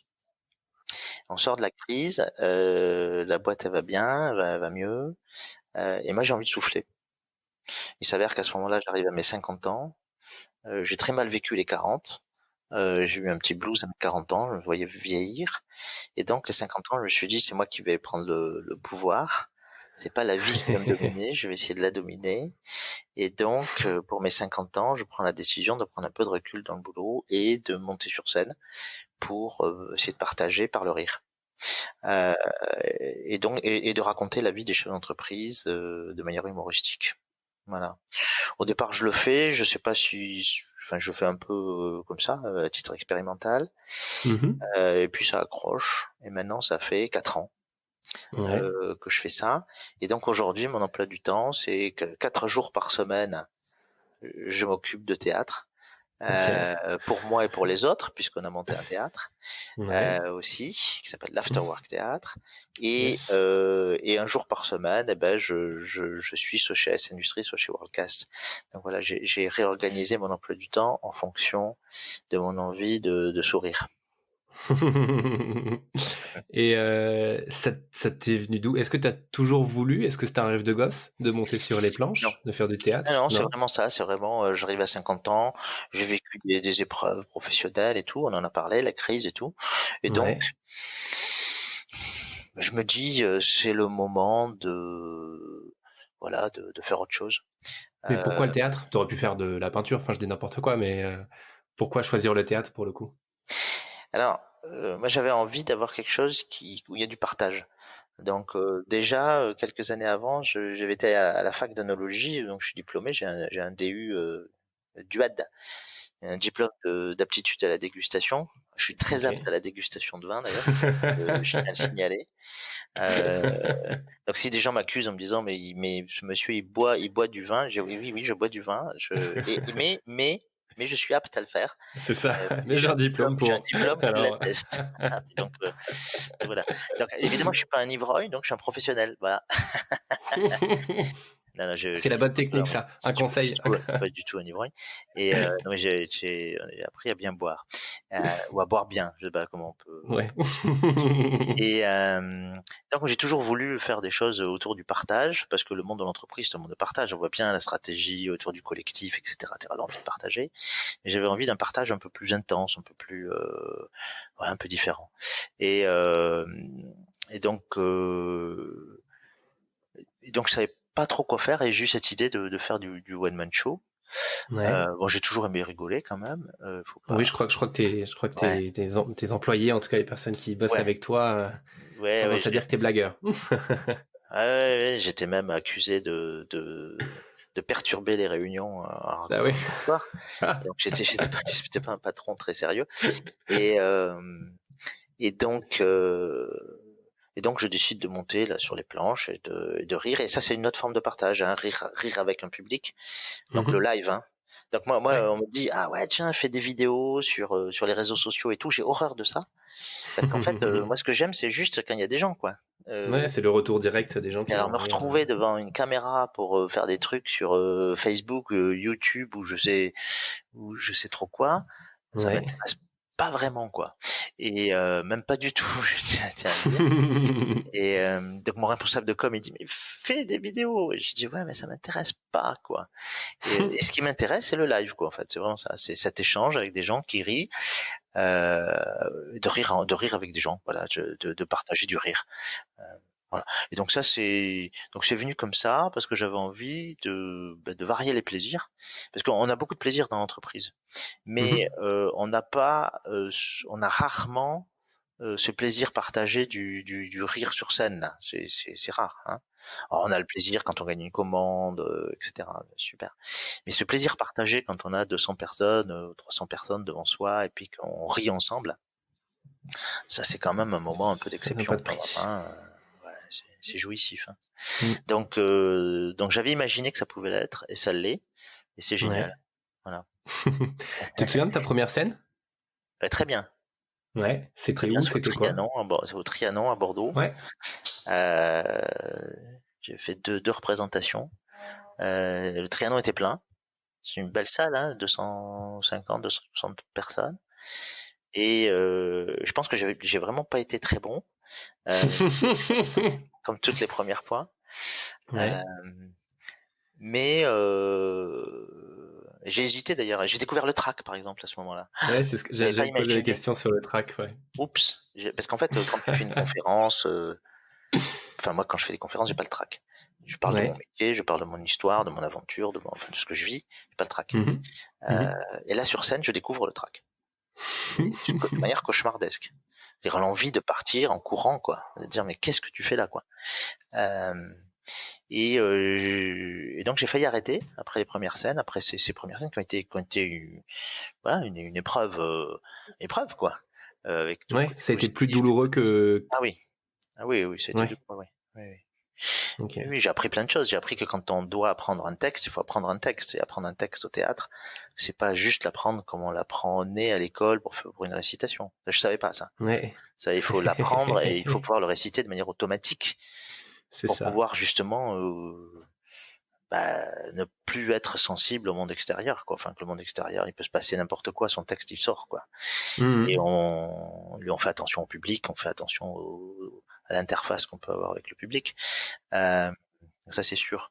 Et, et donc je suis arrivé à vaincre le trac. Voilà. Et donc c'est pour ça que j'ai continué, mais j'ai failli arrêter. Si j'avais pas trouvé les solutions pour vaincre le trac, Ouais. j'aurais arrêté parce que c'était vraiment douloureux. Ouais. T'as Ouais. fait comment pour le coup? Enfin, j'imagine que t'avais des personnes qui t'entouraient pour le J'ai fait spectacle. j'ai fait deux choses. La Ouais. première, c'est que j'ai suivi des cours d'improvisation. Ok. Euh, Génial. et puis j'ai découvert l'hypnose. Alors chez quelqu'un de très rationnel comme moi, ça paraît un peu bizarre de dire ça, mais l'hypnose c'est très rationnel. C'est quoi Mhm. l'hypnose? C'est en fait, on a cinq sens, hein. Ouais. Imaginons que nos sens, imaginons qu'on soit un ordinateur et que notre ordinateur, il ait cinq capteurs. Que ce soit les cinq sens que l'on Mhm. a, l'odorat, le toucher, la vue, l'ouïe, le goût. Et, euh, et donc, grâce à l'hypnose, on va saturer nos sens, on va saturer l'ordinateur, notre Mhm. cerveau, par un souvenir positif. Et ben quand on sature tous les capteurs avec du positif, et ben le négatif qui est autour, le stressant qui est autour, ben, il n'a pas la place de rentrer quoi. Voilà. Et donc en fait on se met dans une bulle positive. C'est ça l'hypnose. En tout cas l'hypnose appliquée à, c'est pas l'hypnose de Mesmer. Hein. Moi Ouais. j'ai été voir un médecin quoi. Parce qu'il y a des médecins anesthésistes notamment qui utilisent l'hypnose pour diminuer les doses de produits dans les opérations par exemple. Hein. Mhm. Pour des gens qui sont allergiques ou autres. Voilà. Je confirme. Donc J'ai testé. J'ai fait tester de l'hypnose l'hypnose toi aussi. et je fais du théâtre d'impro. Donc c'est pour... Voilà. je, Voilà. je, je Et comprends donc tout à fait. l'addition de ces deux choses, elle fait qu'aujourd'hui je rentre heureux sur scène. Et ça Ok. c'est un bonheur absolu. Ah bah, génial. Voilà. Et, Et donc j'invite des pour... gens maintenant à monter sur scène à leur tour, Oui, ouais. puisque À l'Afterwork Théâtre. voilà, depuis janvier on a ouvert un théâtre, alors même s'il est un peu entre parenthèses puisque les théâtres ont été obligés de fermer là pendant quelques Mhm. semaines, créé l'Afterwork Théâtre, un théâtre qui parle que d'humour. Enfin où il y a que des comédies, des one man shows, enfin, que des pièces souriantes. Et avec une autre caractéristique, c'est qu'il parle toujours un peu du boulot. Voilà, c'est-à-dire c'est le Ouais. boulot souriant, euh, dans un lieu un peu sympa, puisque c'est dans l'usine de Worldcast quand même, hein, qu'on a aménagé. Voilà, donc on a aménagé un bout de l'usine en théâtre.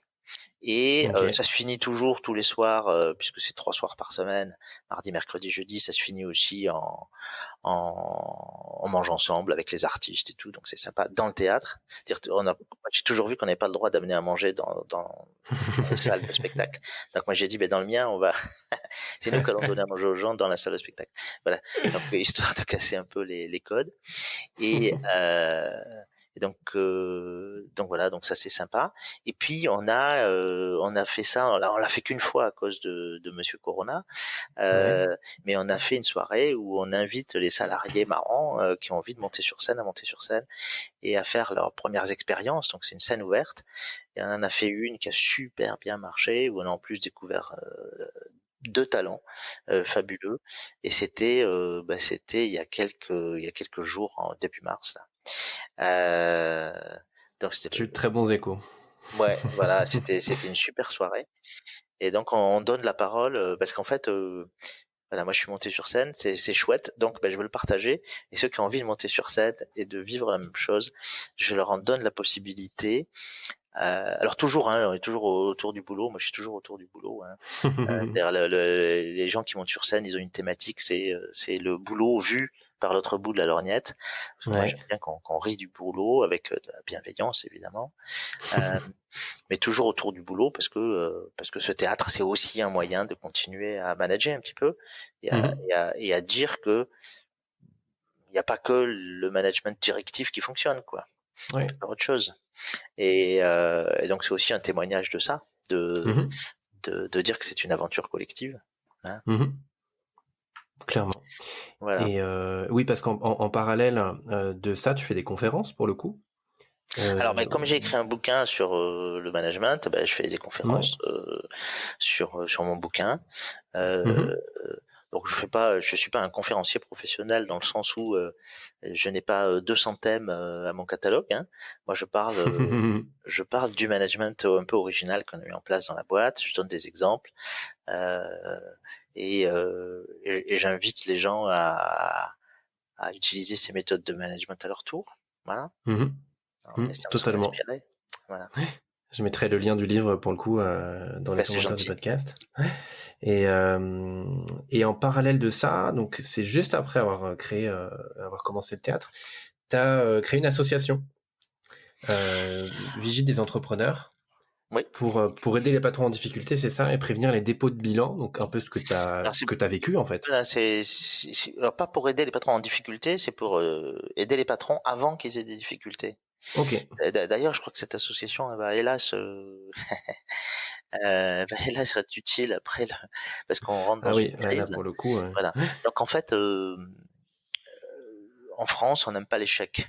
Hein, le mot Mhm. échec, c'est moche. Alors dire qu'on réussit, c'est très moche, mais On peut rien dire de toute façon. mais dire qu'on va mal, alors là, c'est encore plus moche, quoi. En fait, je veux dire, il faut être dans la moyenne. C'est, tu vas bien moyennement, tu vas mal moyennement. Il faut être dans le moyen, quoi. Voilà. Je veux dire, si tu vas mal ou si tu vas bien, alors là, et la voiture, hein, il faut pas qu'elle soit trop petite ni trop grosse. Hein, faut la bonne taille pour la bagnole. Donc bon, ça c'est nous, c'est les Français, super, on est comme ça. Et je suis français, donc je revendique, je dois être aussi comme ça. Et donc dans le monde patronal, comment ça transparaît ça? C'est-à-dire qu'en fait les patrons, quand on leur dit est-ce que tu vas bien et qu'ils vont mal, ils changent de sujet, ils en parlent pas, ils font les autruches. Et quand on Mhm. fait ça, on n'anticipe pas les problèmes et on prend pas les mesures par anticipation qu'il faudrait prendre. Or il Mhm. existe des outils, des moyens légaux pour avant de déposer le bilan, négocier avec ses créanciers par exemple. Alors, par exemple, il y a la médiation du crédit, c'est-à-dire on n'est pas en mode dépôt de bilan, on sait qu'on va avoir un problème. Eh bien, avec la Banque de France, on peut commencer des discussions avec ses banquiers pour dire, écoutez, on va avoir du mal à rembourser sur 3 ans le prêt. Est-ce qu'on peut l'étaler sur 6 ans, 8 ans, 10 ans? Voilà. Donc ça, Ouais. c'est un outil, la médiation du crédit. Mais il y en a plusieurs comme ça, des outils, le mandat ad hoc, etc. Enfin, je vais pas embêter tout le monde. Et donc notre association, elle a pour objectif de dire ça, de dire mais prévenir, c'est mieux que guérir. Mhm. Donc euh, donc aujourd'hui, vous êtes des chefs d'entreprise en forme, super.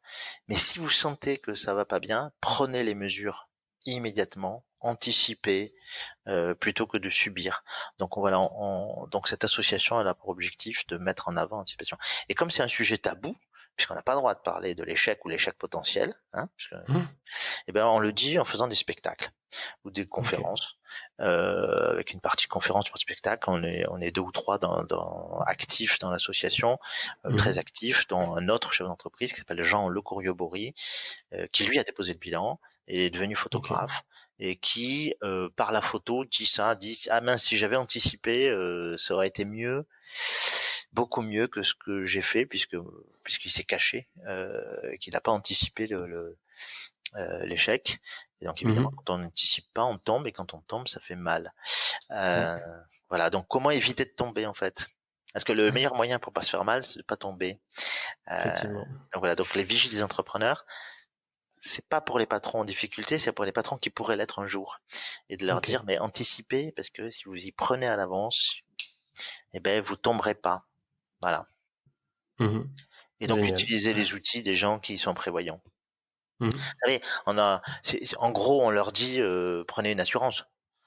Oui. C'est pas parce Oui. que tu prends une assurance que tu vas tout de suite jeter ta bagnole sur un arbre, hein? Ouais. Parce que Sauf si vraiment. mais non, mais voilà, c'est pas un problème c'est pas parce que tu as pris l'assurance voiture contre l'arbre que tu vas viser l'arbre tout de suite. Non, non, c'est juste que tu es prévoyant. Voilà. C'est un bel exemple. Voilà, et tu dis au cas où, bah voilà, j'ai anticipé pour que ça fasse moins mal. Voilà, Mhm. pour qu'on puisse Ok. réparer la bagnole. Ah bah, super. Et ouais, je reviens pour le coup un petit peu sur le théâtre. Ouais. T'es allé, donc t'as fait, bah, c'est comme en même temps avec la Vigie des entrepreneurs, t'as fait un petit tour de France. Enfin, petit, en plus j'aime pas dire ce mot et je le dis avec toi, c'est pas bien. T'as fait un tour de France. Comment ça se passe? Comment tu l'as vécu? Euh, Bah, alors, Tour de France, alors voilà, T'as fait quelques salles, alors. quand on est artiste, ben on fait des tournées, ouais. Ouais. Voilà, et donc euh, j'ai d'abord joué à Bordeaux, puis après j'ai été dans plusieurs villes en France pour voilà, pour jouer, et Mhm. donc c'était sympa, c'est très Ouais. chouette. Et puis là alors là je tourne plus parce que le virus nous empêche de jouer quoi, quel que soit l'endroit, et surtout parce qu'on a monté le théâtre début d'année. Là je me Mhm. consacre au théâtre, et que normalement je vais jouer, donc je suis programmé pour le mois d'octobre. Ouais. Mais surtout, j'ai programmé 11 ou 12 artistes ou troupes dans le théâtre pour faire rire tout le monde du boulot. Voilà. Ok. Donc ça demande un peu de travail quand même. Hein, Oui, voilà, ça, j'imagine. il faut sélectionner, il faut aller. Bon, ben on va à Avignon, on visionne des Ah oui. spectacles, voilà, Ah et oui, on c'est essaie de. un nouveau métier totalement, quoi. Voilà, c'est directeur de théâtre, un métier, oui, un Quand métier même. différent. C'est sympa, Ouais, c'est ah bah sympa. oui, j'imagine. Hein, c'est un métier Génial. sympa. Voilà, Ok. c'est un métier de partage et de joie. Voilà. Ah bah ouais, ouais, je veux bien te croire. Et sur l'Afterwork Théâtre, bon bah, en espérant que ça reprenne le plus rapidement possible quand ce sera passé, Ouais, quand ça reviendra à la normale, ouais. j'imagine qu'on peut venir. Oui, Je toujours ouvert mettrai au le lien public, là bien aussi. entendu. Ouais. Bien entendu, c'est ouvert au public, c'est ouvert aux entreprises, c'est ouvert aux groupes, puisque comme on parle du monde de l'entreprise de manière souriante, bah, ça a tout de suite accroché auprès des gens qui font un séminaire. À la fin du séminaire, ils disent comment faut. Bon, et normalement, ils font une bouffe. Bon, ben là, ils font une bouffe plus un spectacle, et c'est puisqu'on peut manger sur place après. Et, Mhm. et voilà, ça permet d'aborder des sujets aussi du monde de l'entreprise, du management, des ressources humaines, puisque tiens, juste avant de fermer, là, on avait Greg qui était chez nous. Greg, c'est un humoriste belge qui a un spectacle qui s'appelle Un Burn-out presque parfait et qui raconte son burn-out dans une grosse boîte dans laquelle il bossait. Voilà, c'est hilarant. Ouais. Ben voilà, c'est ce genre de choses qu'on fait et évidemment ça fait venir du monde, notamment dans le milieu des entreprises, mais c'est ouvert à tout public. Hein. C'est un théâtre comme les autres. On peut acheter ses billets sur Tic et Tac, billets Réduc, ou chez Cultura, ou sur le site du théâtre. Parfait. Là, c'est un Je vrai mettrai les théâtre liens. ouvert. Alors particulier puisque normalement les théâtres c'est plutôt le vendredi, samedi. Mhm. C'est plutôt le week-end, les fins de semaine. Et nous, c'est Ouais. plutôt pendant la semaine, puisqu'on est dans une logique d'after work. Ouais. Ok, bah c'est génial. Je mettrai les liens de tout ça et je suis pas encore venu pour le coup, mais dès que ça reprend, je viendrai faire un tour parce que Ah ben, j'ai eu vraiment que des bons échos, donc j'ai hâte de découvrir ça. en tout cas, c'est un lieu, c'est un lieu qui permet de parler de l'entreprise différemment avec le sourire c'est un lieu joyeux et positif. Voilà, et ça permet aussi de présenter le monde de l'entreprise autrement, Mhm. sans nier les problèmes. Hein. Quand on fait un one-man show sur le burn-out, Mhm. on n'est pas en train de dire que ça n'existe pas. Hein. On n'est pas, Ouais, ouais, non, c'est bien pas oui sûr. oui quoi. Hein. Mais on en parle avec le sourire et donc quand on parle des choses avec le sourire, comme par hasard, on arrive à aborder les sujets et à les traiter après de manière positive. Mhm. Donc, Le message passe bah oui, souvent un peu mieux. oui, Ok. ouais, je pense Mhm. que l'humour permet de faire passer des messages Mhm. de manière plus simple. Voilà. On est d'accord. Dans tout ça, qu'est-ce qui t'anime au quotidien? Qu'est-ce qui m'anime? Ouais. euh, je pense que c'est la gourmandise De de de tout, quoi? la vie, de faire, de créer. C'est création et gourmandise. Moi, j'ai toujours eu envie de créer. Alors, au départ, j'ai créé des entreprises parce que j'avais l'impression de pas savoir, de pas être un artiste. Mhm. Aujourd'hui, bah, j'ai plus l'impression d'être un peu un artiste. Voilà. Ouais. Puisque j'écris des pièces de théâtre, j'écris mes textes dans les one man, etc. Donc, je suis un peu artiste. Euh, Mhm. mais la création d'entreprise, pour moi, c'était avant tout un acte de création, quoi. Et puis la Ok. gourmandise, c'est-à-dire tester des choses. Voilà, pour moi, c'est incongru d'avoir créé, par exemple, d'avoir fait qu'une seule entreprise et de la développer toute ma vie. Pour moi, ça aurait été bizarre. Donc, Ok. j'ai cette gourmandise, c'est d'avoir plusieurs vies. Mhm. La vie de l'artiste, la vie du chef d'entreprise, mais dans les services, dans l'industrie, voilà, c'est-à-dire d'être un peu touche à tout, en faisant les choses très sérieusement toujours, hein, mais mais en ayant plusieurs vies, voilà.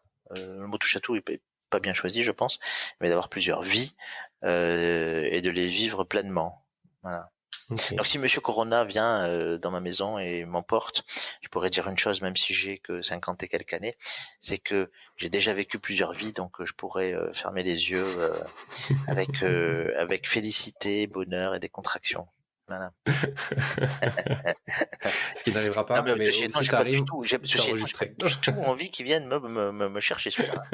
Je tiens à le Bah dire. non, parce que si t'as déjà eu autant de vies, il en reste encore quelques-unes à vivre qui doivent être tout Ouais. aussi sympas, donc Voilà, voilà. Mais en fait, moi, j'ai quand même conscience de la chance que j'ai eue de pouvoir vivre des expériences différentes,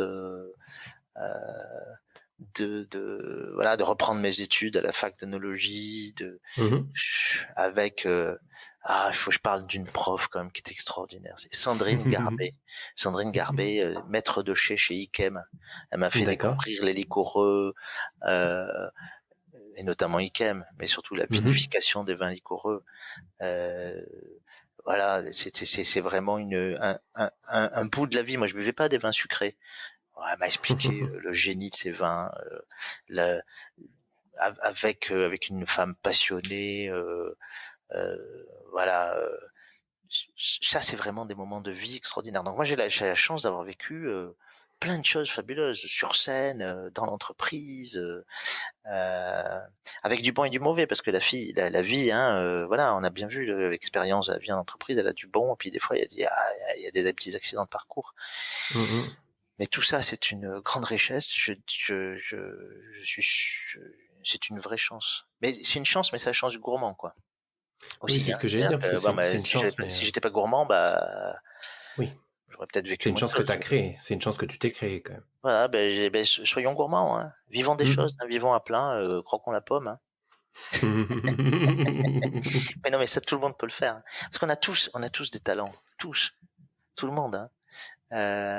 Nous, on le voit dans l'entreprise, chez Worldcast, le nombre de gens qui ont des talents incroyables. D'ailleurs, le théâtre qu'on a mis dans l'entreprise, dans la journée, on utilise le théâtre pour que les gens s'expriment. Et donc, on a des talents qui se révèlent parce que on a des gens qui n'ont jamais fait de la prise de parole en public. Là, dans le théâtre, ils sont un peu obligés, hein, parce que voilà, c'est fini les petites réunions où on se cache derrière son PC. Non, c'est pas possible maintenant.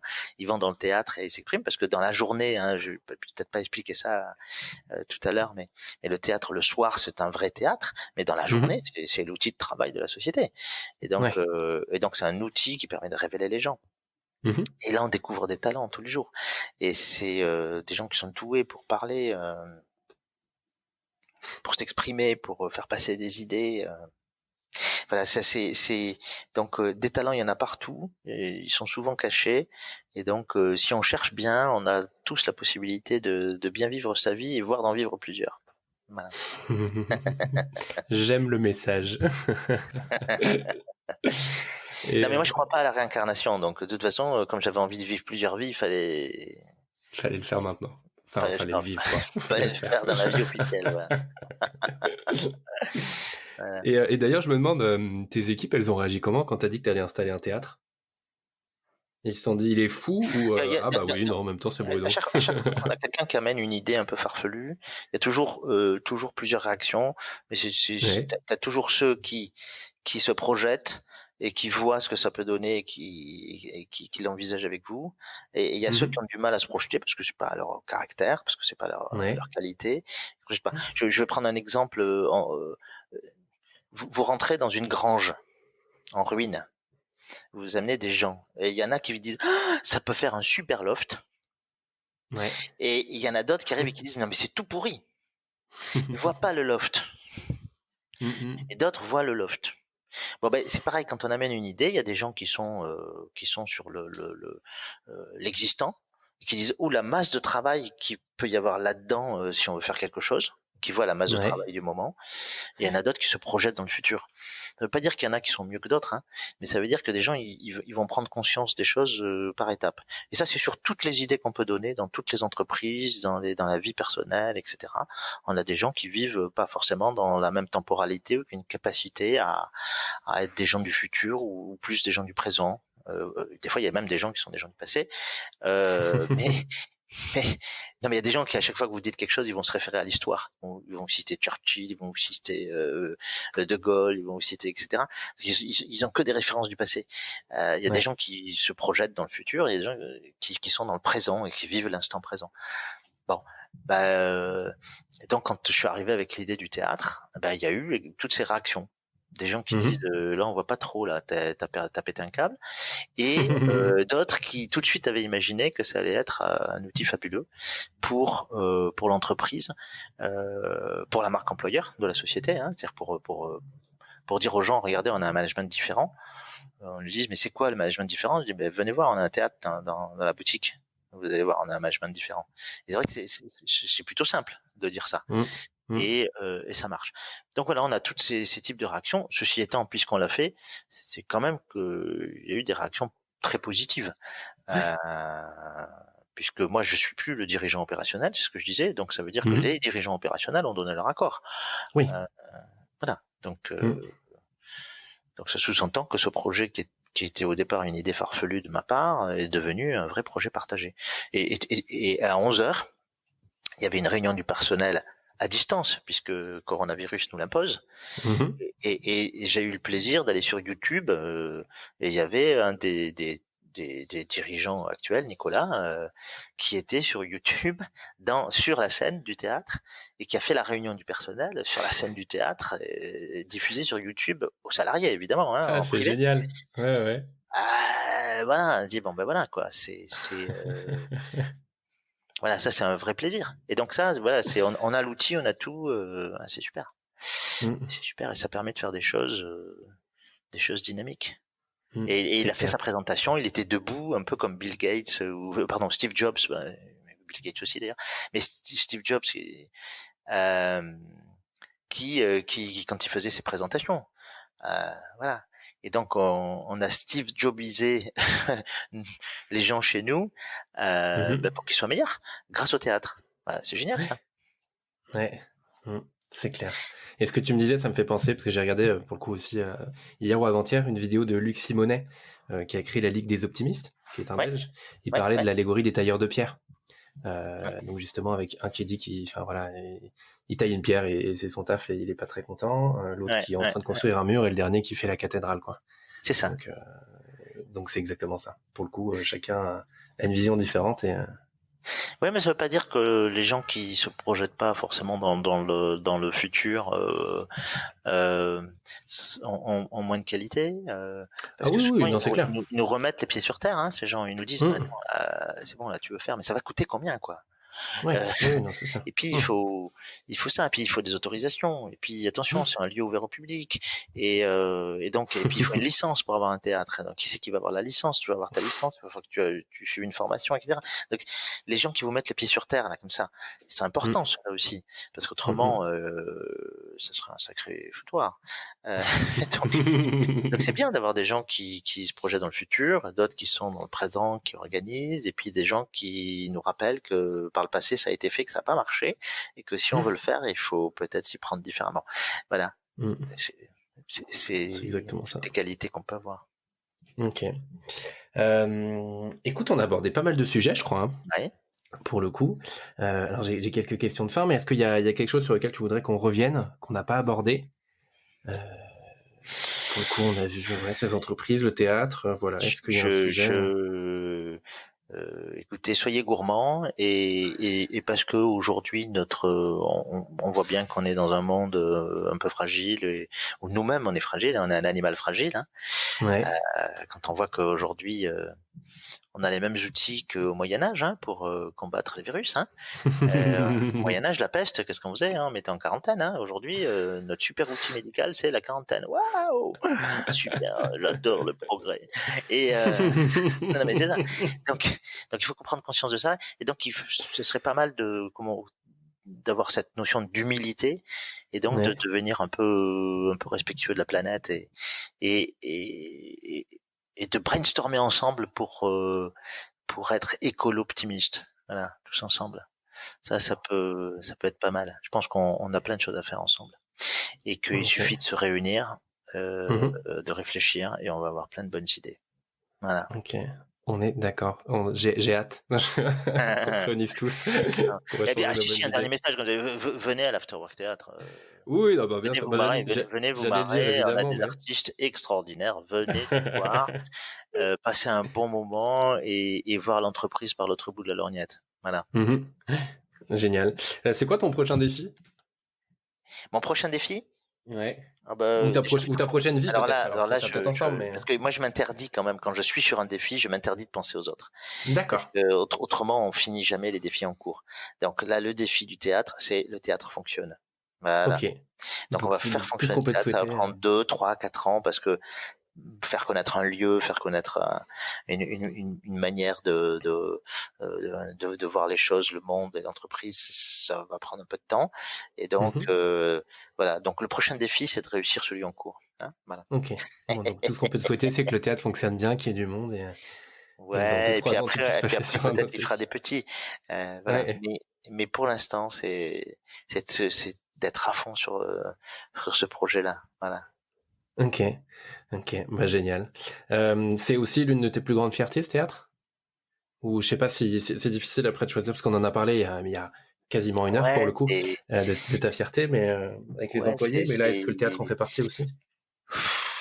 Ouais, enfin, j'essaie quand je fais des choses de pas avoir trop de regrets.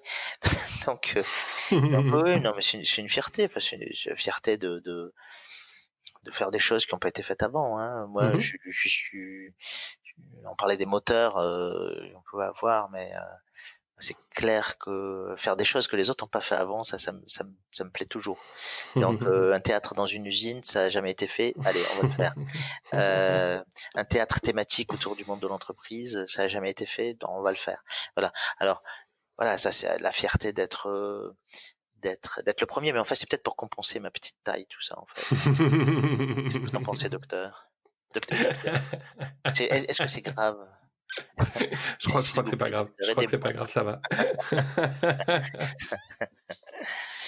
Voilà.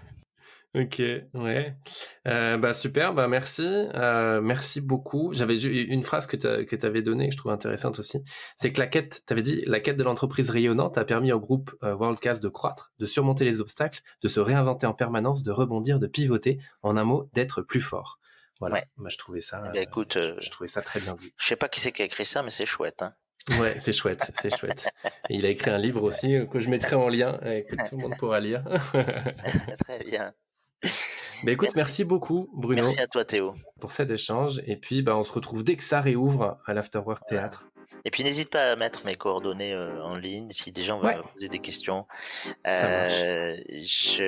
Mon téléphone et mon email sont publics. Voilà. Ok, ça marche. Et très bien. Merci beaucoup. Je t'en prie. Au revoir. À très vite. Merci, au revoir. Théo. Merci à tous pour votre écoute. J'espère que cet épisode vous a plu et vous a donné envie de sortir un petit peu des rails, d'être plus gourmand pour vivre, comme Bruno, plusieurs vies. Si vous pouvez partager, liker, parler de ce podcast autour de vous pour qu'il soit connu par le plus grand nombre, ce serait génial. On se retrouve la semaine prochaine pour un épisode tout aussi passionnant du Pompon, également enregistré à distance, et surtout, d'ici là, échangez avec un maximum de monde. Bonne semaine à tous!